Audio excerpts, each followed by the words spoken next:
Hey, good morning, everybody. Hey, Kirk Roach here. We're going to talk about something today that I think is very, very important as we go forward.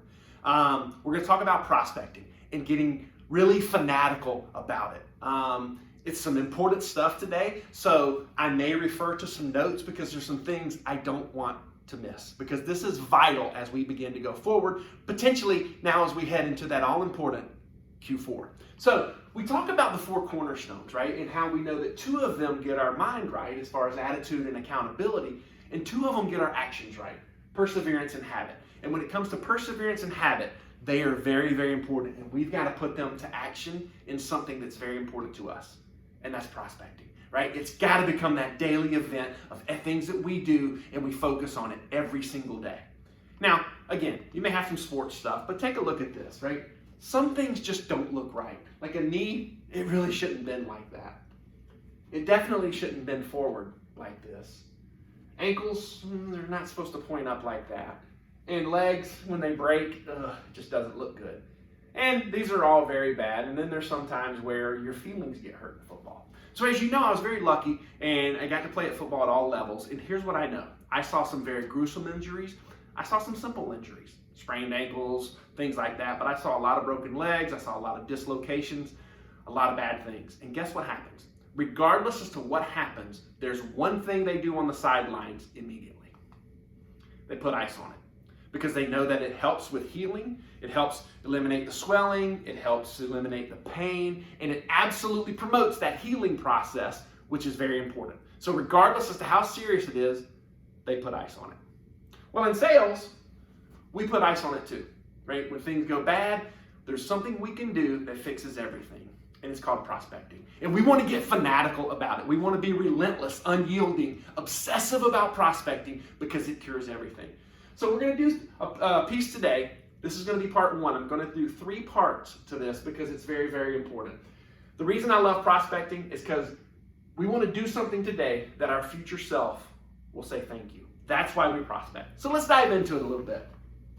The best prospectors out there, they differentiate themselves, right? People look at them and go, man, they're always prospecting, because they don't do anything except dive in. They dive in head first, and they go and make it happen every single day. They realize this. They don't make excuses. They don't complain. They don't whine. They don't delay. They don't put it off. Because in sales, you either make excuses or results, and you can't have both. So they go out and make the results happen because they prospect every single day. They do the little bit extra. They always make the extra call, send the extra note, do the extra drop. They're doing one more. Again, 1 degree better each day. You're 365% better by this time next year. It sucks. Everybody knows prospecting sucks, guys. It's no fun. But you got to do it, right? You got to do it. And there's no easy button. There's just no easy button. But you know what? Prospecting is absolutely the price we pay to be successful. There's 7 mindsets that the best prospectors in the world have. And I want to, when you think about mindset, you think about mood, you think about disposition and inclination, you think about intention. That's what mindset is. So let's take a look. The best salespeople are optimistic. They're enthusiastic, right? They know things are going to happen, but also they know that if they want to change their week, their day, their month, or their year, they are only one phone call away. So they always look forward to that next phone call. They're competitive, right? They want to be the best prospectors. They want to out-hustle and outwit not only their internal competition, but the all-important external competitors. They want to be first. They're very confident. They have that confident expectation that when they pick up the phone, the person owes it to themselves, their employees, and their business to meet with them. They want to be absolutely relentless, right? They do it, the discipline, right? Do what you're supposed to do when you're supposed to do it, whether you want to do it or not. They do it all the time. They're always thirsty for knowledge and looking for new ideas. They have a system that's systematic and efficient. They have it scheduled every single day, and thus they become better at it. And they're adaptive, they're flexible, and they know that they've got to do different mediums. They can't just do cold calling. Maybe they've got to look at other things and be very efficient in doing other things. So they're always open to different ideas. Man, if we adopt these mindsets, great things are going to happen. Here's one thing too, great prospectors, they are not afraid to interrupt. They have a willingness to interrupt, right? When we call people, we are going to interrupt them. That's just part of it. And actually, that's what actually causes call reluctance. It's because we don't want to inconvenience people. Well, man, we owe it to them, right? We know that they're doing things. Don't think about what if. Well, what if I interrupt them? What if this happens? Think about the what is, the here and the now. Don't think about the what if. Be compelling. Focus on the end result. Know the verbs, right? So what does it mean to partner with us? Because here's what I know, is if we don't interrupt, our pipeline will always be anemic. So we got to get over that fear. The second thing, and you've heard me talk about this a lot, is diversification. Man, we got to mix it up. We've been phenomenal at cold calling forever. We really have. Well, guess what? Those no visitor signs, they're popping up more and more frequently. So we got to do things like handwritten notes, which, by the way, we're getting a lot of success with. The red folders, we're getting a lot of success with. Think about things like social and doing mailers and articles. Set yourself apart and don't do what everybody else is doing. Let's make our own luck. Man, you know that the best salespeople in the world spend 80% of their time prospecting.